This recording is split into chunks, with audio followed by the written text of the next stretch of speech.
Good morning, good afternoon, or good evening, whenever and however you're listening. Welcome back to the Valley Life Podcast, where we're taking theology from the classroom to the living room, storeroom, stockroom, showroom, workroom, weight room, and water closet. And now, it would appear, the 1040 window.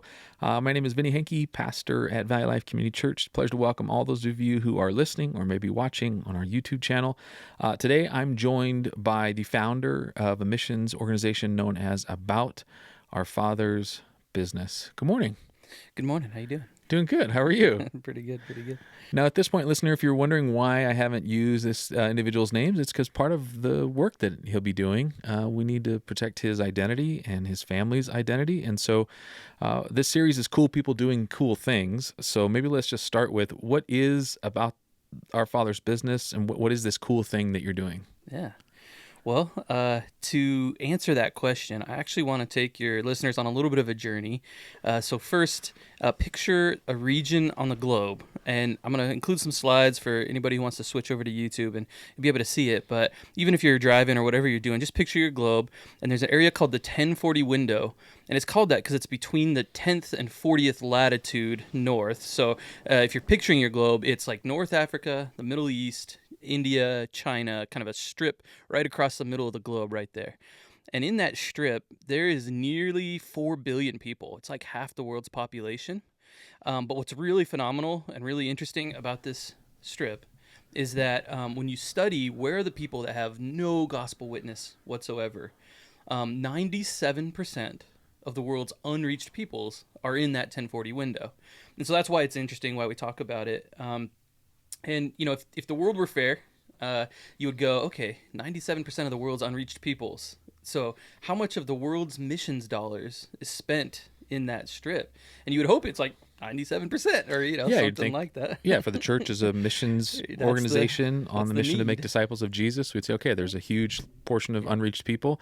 Let's send a huge amount of money in that region. What's the actual percentage? The actual percentage, it's almost the inverse. It's less than 1% of all of our missions budget is spent on that 97% of the world's unreached peoples.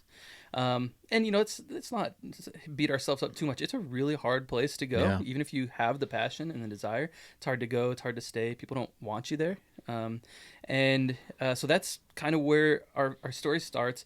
And then again, if you're picturing this, in fact, I'll even invite, as long as you're not driving, I'll invite people to kind of do an imagination with me, close your eyes and picture this. We're going to zoom in on the Middle East part of that 1040 window and zoom right into the desert. And I want you to imagine that you were born in this 1040 window in the desert in the Middle East. And you're born in a place that is hard and dry. And I'm not just talking about the desert. I mean spiritually, really hard and dry. This is a place where there is nobody that carries the fruits of the Spirit. I mean, when I say it's an unreached, when I say there's no witness, that also means the true source of things like love, joy, peace, patience, honesty, grace. The source isn't there. It's not that there aren't individuals that can show those things, but we know what the source is. And if he's not represented there, it becomes a really hard and dry place in a lot of ways. And, if you were born in this place, by the time you're about 4 years old, the first thing that you learn is this recitation that God has no sons. That's what you're taught. And what they mean by that is God doesn't have sons, he has slaves. And in fact, the most common male name in the Middle East is Abdullah, which literally means slave of Allah or slave of God. And that's how you're very much treated. You're not seen as a son, you're not honored as a son, you're treated as a slave. And so now imagine you grow up and you join the workforce. And in the workplace, you're very much, again, treated as that slave. When you mess up, it's shame, it's the blame game, it's fear, it's somebody gets fired. If you don't show up, if you don't produce for me, what good are you to me? You're not good to me as a person. You're not valuable. You're not a son of God. You're a slave, and so I can treat you that way too, as in a workplace. But now, imagine one day, if you're still on this imagination journey with me, that this crazy Westerner moves in and hires you, starts a business and hires you into that business. And right off the bat, you start to notice something really different. This Westerner, when he screws up, he actually comes to you and apologizes. Even though he's the boss, he comes and says, I messed up. Can you forgive me? Instead of playing the blame game. Or maybe he asks you, you learn about this concept of forgiveness that maybe you've never experienced before, or failure, hey, it's good that we failed. We get to learn together. Let's see what the Lord has for us in this. And we have some friends of ours where there's one worker that one of his employees came and said, my mom is sick in the hospital in the next province over. And the worker literally said, the employee said, I'm sorry I had to get fired. Because in their context, it's like, you don't show up for work. What value are you to me? You know, if you have to go to the hospital, no, you're fired. Another one, a worker, one of our gospel workers had to fire an employee, and he prayed, God, how can I do this in such a way that through firing them, they might actually come to know you? And had this really restorative conversation of like, hey, I think God's made you to be so much more than this. He had embezzled from the company, and he did it in a way that 3 years later, this fired employee came back and said, hey, can you tell me more about Jesus? And ended up becoming a partner in the business, and like just an incredible restoration story. And so, just by, frankly, some things that we sometimes take for granted, the love, joy, peace, patience, kindness, honesty, by showing those to the people that we work with, then they notice something really powerfully different. And then we say, hey, do you know why we treat you like this? We want to show you the words of the prophet Isa. That's their word for Jesus. Did you know that he says you're a son of God, or you can be a son of God? You can become a son of God. Do you want to read his word together? And so maybe you choose to read the word with him and even get baptized, but that would have to be in secret. It's super closed. And so that story of the difference of how you're treated before versus after, that's what we're going to do. That's our plan. I wanted to share a Bible verse real quick, if it's okay. Yeah, we like the Bible around here on the Valley Life Podcast. All good. Fire away. It's out of Galatians chapter 4. And in fact, I'm going to read a little bit. I'm going to do both Galatians chapter 4, and I'm going to read a little bit out of 1 John. So if you're turning in your Bibles, in Galatians chapter 4, Paul is kind of drawing some equivalents of what it's like to be a slave versus what it's like to be a son. And in verses 6 and 7, he says, because you are his sons, God sent the Spirit of his Son into our hearts, the Spirit who calls out, Abba, Father. So you are no longer a slave, but God's child. And since you are his child, God has made you also an heir. And so there's all this stuff in there, like you're sons, you're not slaves. You get to call him daddy. That's something that's part of the world. 26% of the world's population follows a religion that they've never experienced even the concept of daddy, saying that to father. And he's also made you an heir. You're an heir to the family business. You're an heir to all the promises of the family. Continues later in Galatians 4, 22 through 26, for it is written that Abraham had two sons, one by the slave woman and the other by the free woman. The son by the slave woman was born according to the flesh, but the son by the free woman was born as a result of the divine promise. These things are being taken figuratively. The women represent two covenants. One covenant is from Mount Sinai and bears children who are slaves. This is Hagar. Now, Hagar stands for Mount Sinai in Arabia and corresponds to the present city of Jerusalem because she is in slavery with her children. But the Jerusalem that is above is free. She is our mother. And so, again, there's like these two sides of the coin, two parallels, where you've got Arabia and Jerusalem, these two old dead religions that are not following the true God. They're not born into sonship. They don't receive the promise. They're born as slaves to a religion. And that's not what we're born into. We are born into the freedom. We're born into the new Jerusalem and the new covenant by Jesus. And then you go into 1 John. The verses I was hoping to read here are in chapter 3. So I'm going to read verse 1 and verse 7. See what great love the Father has lavished on us, that we should be called the children of God. And that is what we are. The reason the world does not know us is that it did not know him. And then fast forwarding to 7 here, dear children, do not let anyone lead you astray. The one who does what is right is righteous, just as he is righteous. And so, again, contrasting us from these old dead religions, our righteousness is in Christ. Imagine trying to do what is righteous under your own power as a slave in a dead religion. It breaks my heart for the people, and I'm so grateful that God's sending us to them. There's in Arabic, the word, so I told you about the name, Abdullah, slave of God. The word son, ibn, is basically the same root word as the word builder. And the reason is that these words, they share the root that a son is essentially a builder of the family. And as we read through those verses, you get this picture that a sonship, being adopted in a sonship in Christ, comes with a calling. It comes with an identity. It comes with you are now building the family name. You stand to inherit everything in the family name. Slaves don't build the family name. They don't receive the family business. And so that's very much the vision. It's like we're calling people into something so much more than to change their religion. We're calling them into an inheritance and a family name and a fellowship and a love, sonship, all these wonderful things. And I'll also just throw one more little thing on this is as you're reading these verses, I just invite us to say, like, are we living that identity? Yeah, we inherit the family name, we inherit the sonship, but there's times we go back to acting like a slave, where we're wasting the Father's stuff, time, talent, money, walking in the flesh and not seeking the freedom that's just right there at our fingertips. We just ask for it. Living under the law of right and wrong instead of grace. Or even there's an element to where you can call yourself a slave. You can feel like you're not worth the sonship. And, that's hard. I empathize with it. But also, it's kind of a waste of the beautiful identity that Lord has given you. I would speak over you, son and heir or daughter, adopted into the kingdom.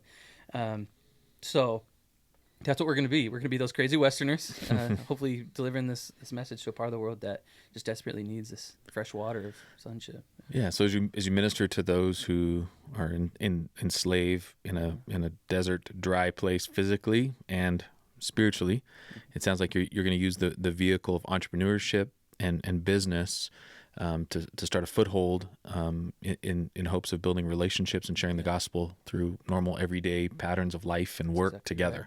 That's exactly right. Yeah. Yeah, let them taste the kingdom, the culture of the kingdom, taste a little bit of heaven and what it's like following Jesus. Yeah. What struck me is, as we talked yesterday about this, was just the unique approach. Often we can think of the missionary mindset within the context of the church as, I've got to abandon everything and I'm going to go and I'm going to live an impoverished lifestyle as I try to make a foothold. And my primary identity is, a gospel evangelist, right? And preaching the gospel.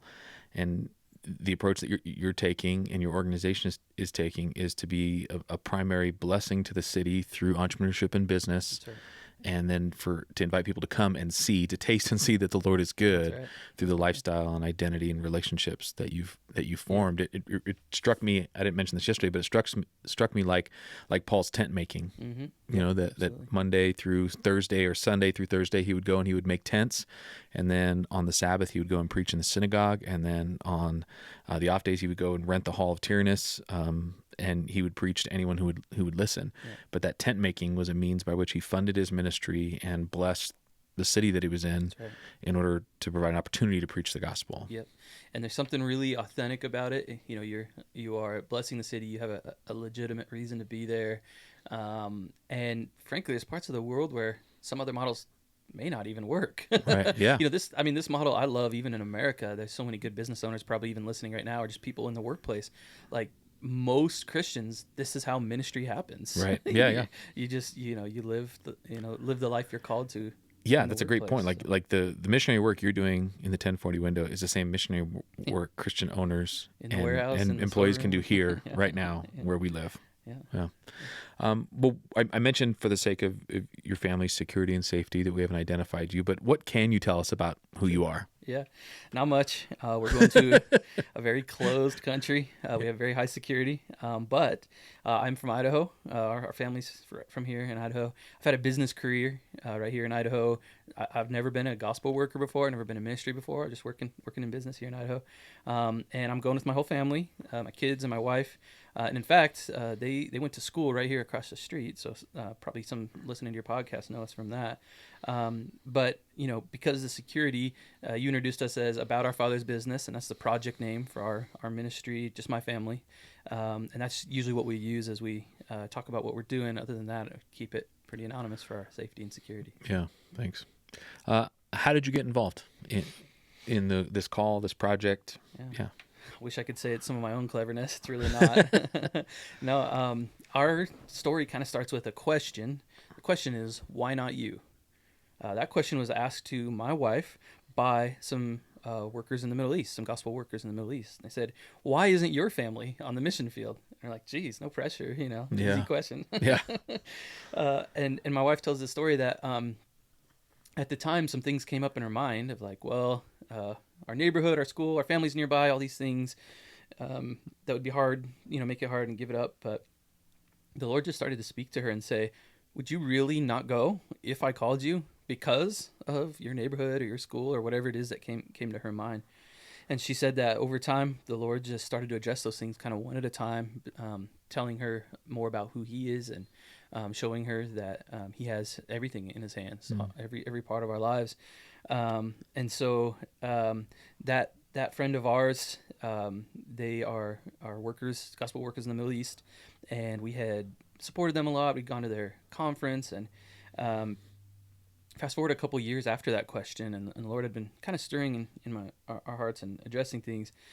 I was praying, and I just felt kind of the strangest prompt from the Lord. I didn't fully understand it, but I felt the Lord asking me to send my business resume to these friends, and I was like, "Why my business resume? My career is over a decade of business and technology here in Idaho.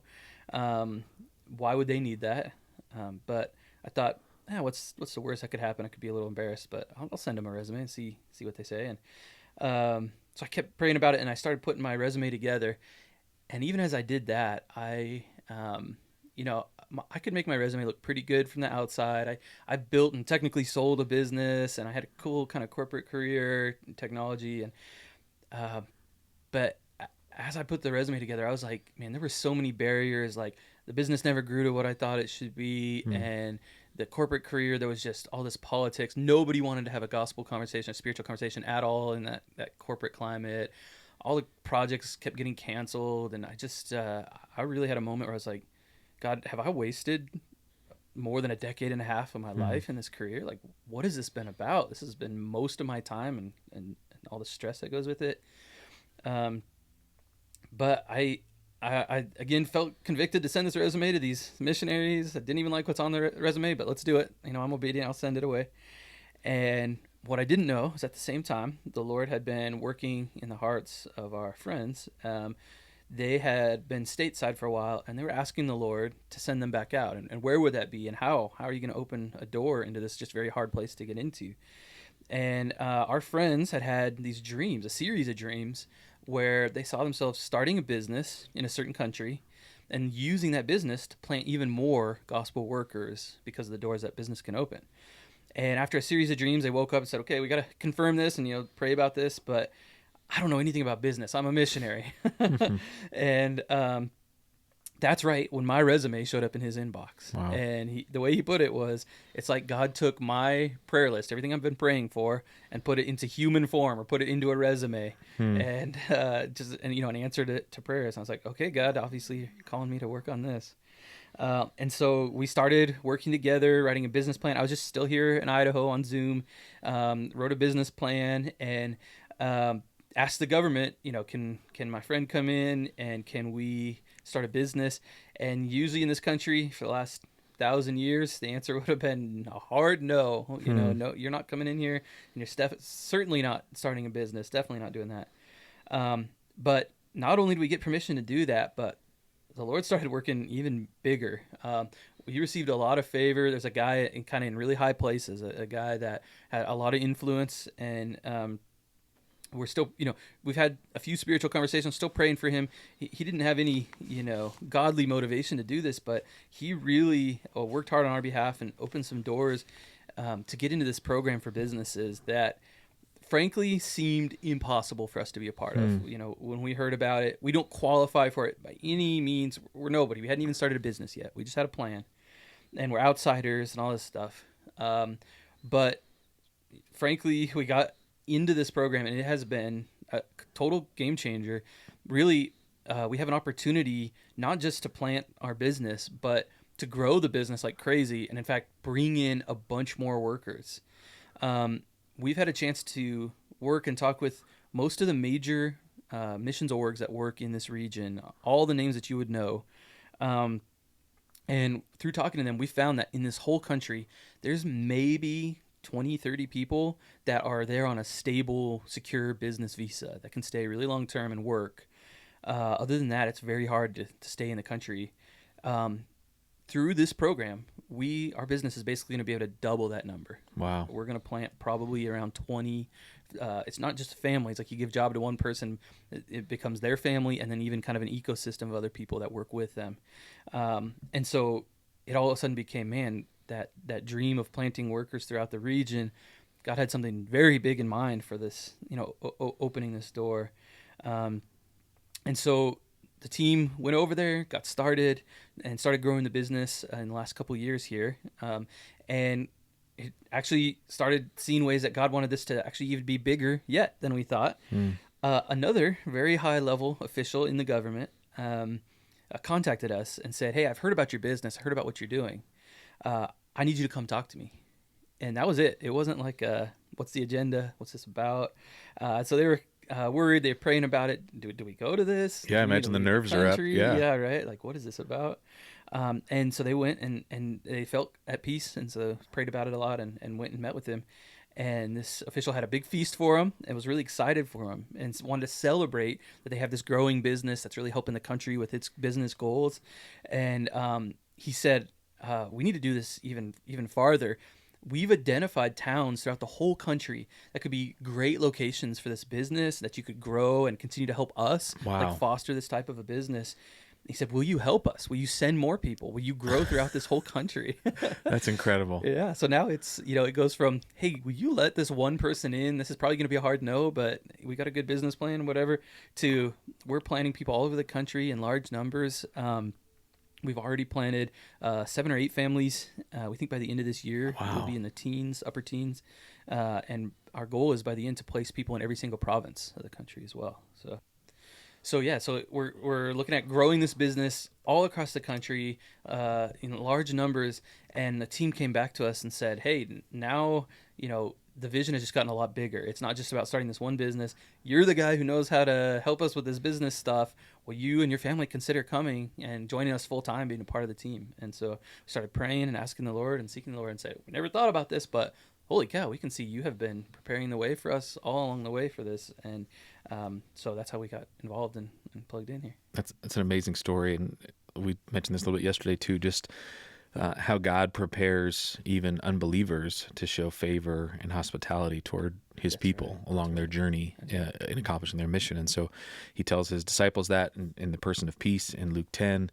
You mentioned yesterday the Prince of Goodwill from the Old Testament. Like, these are individuals you're experiencing it and meeting in this country that has been completely closed off for 1,000 years from the faith. It's incredible. It's an amazing how story, but why did you get involved? Yeah, well, I'd love to turn it into the Bible a little bit more here with y'all. I'll start with Hebrews 11. Hebrews 11 is the faith chapter. A lot of your listeners will know this. It's the hall of faith, right? It's like, by faith Abraham did this, and by faith Moses did that. And but as you read that chapter, throughout it, in the middle and at the end, it's sprinkled things about how they never saw the promise. Like, they had faith in it, but they died still waiting for these promises to come true. And this is a chapter about the Old Testament, and the promise they were all waiting for is Jesus. But as workers in a country that on its official census says it's 0% Christian, right? Sometimes we have to have faith that the promise is.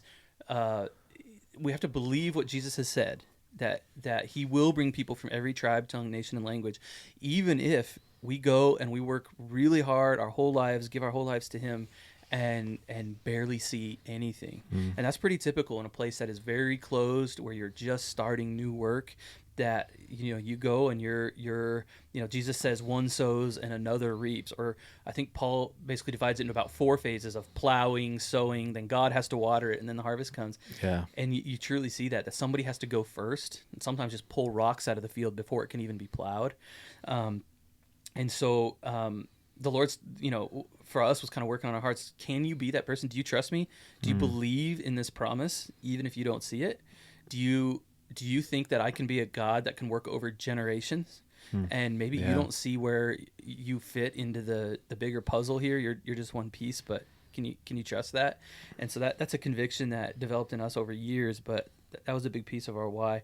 I also love the verse in Revelation 5:9. So this is they're before the throne room of God, and they're saying, "Who is worthy to open these scrolls?" And they look around and they find Jesus. And in that moment, when they find Jesus and they find him worthy to open the scrolls, they burst into a new song. And they say, "You are worthy because you were slain, and with your blood purchased for God people from every tribe, tongue, nation, and language." And, it starts with worthy. It's the same root word, like worth it, right? Is Jesus worth it? And so to you, listener, is Jesus worth what you have to sacrifice to walk with him here in the Treasure Valley? It's hard. Sometimes you have to give up things. Sometimes you have to make sacrifices. Is he worth it? And I would say yes, he is worth what the second half of that verse says is his prize. Like he gave his blood for a prize, which is people from every tribe, tongue, nation, and language. And so it's that counting that cost. Is he worthy? Is he worth the price to get every tribe, tongue, nation, and language? He already paid the ultimate price. Can't pay more than he did. Right. But is he worth what he might call you to? And then finally, I love Jeremiah 29. So this is a chapter that's written by the prophet Jeremiah to the Israelite exiles who have just been hauled off to Babylon. And what's happening right before this letter is all these false prophets are saying, don't worry, God's going to show up. He's going to conquer Babylon. He's going to bring you home. You're going to be home any day now. Just don't worry. And Jeremiah writes and he says, those are all false prophets. The Lord has said it's 70 years. All the adults, you're going to die in captivity. You're going to die in exile. But the rest of the chapter is marry, have sons and daughters, plant gardens, and pray for the prosperity of the city. That's Babylon. Right. Because if it prospers, you too will prosper. And then one of the most famous verses in the Bible, for I know the plans I have for you. And we always take that and go like, God has a hope and a future and a plan and purpose for us. Hold on. He just told you you're going to die in exile. And I still want you to bless the place where you're enslaved. And for me, that was a big perspective change. Yeah. And the way the Lord started this, to shape my heart with this is by saying, hey, you're in exile now. Yeah. Boise's not your final home. Right. Idaho's not your final home. For your listeners, wherever you're at, that's not home. Yeah. If you're following the Lord, you have another final home. You're in exile right now. So what are you to do as exiles? Pray for the prosperity of the city and bless it. And then the Lord had a little bit harder thing that he said to me. He said, if I give you 80 years of exile in Idaho or 50 in the Middle East, if the worst comes to worst, what's the difference? That's exile. You're not home. Right. Yeah. And that became a real mental shift for me of like, okay, man, the Lord is good to his promises. Mm-hmm. His promises are life-changing to those who come out of slavery and into sonship. He is worthy. He's worth whatever we might have to pay. And he's called us into the family business of praying for the prosperity of the city and seeing people come into sonship out of slavery. That's good enough. That's why. Yeah. That's why we're called. Yeah. The thing I so appreciate was listening to you talk today and in our previous conversation is part of what we feel like God has called us here at Valley Life to be a long-term disciple-making presence. And that was a shift in perspective. It means we're making choices and we're investing in ministry in ways that will exist beyond ourselves. The church has the benefit of being 30 years old. It was planted in the mid-90s, and so we've already seen and received the benefit of one generation going through that hard work of planting the gospel here, and we've received it from them. And now we're that second generation of being stewards of it in hopes that we might pass it on to the next generation. And so as you talk about, plowing and planting and watering and waiting for God's harvest, that's the work we want to do for ourselves. And we want to get excited and help people who are doing that same work in other places. So what do you need? How can folks here at Valley Life and others who may listen or stumble upon this episode, how can they support you in your work? Yeah. Well, our plan is that all the revenue goes into hiring Middle Easterners. The more people that we hire in the business, the bigger our mission field is. And plus, you've heard our pretty lofty goals to spread into every province. And so our family is going as missionaries, financially supported by the Western Church. But on top of that, there's an even more important reason we're going by support, and this is kind of part of the ask. if you look online, you'll see I've got a slide that has a football team doing a play called the tush push, where literally the whole team, they grab the quarterback by his britches and like carry him across the goal line to score.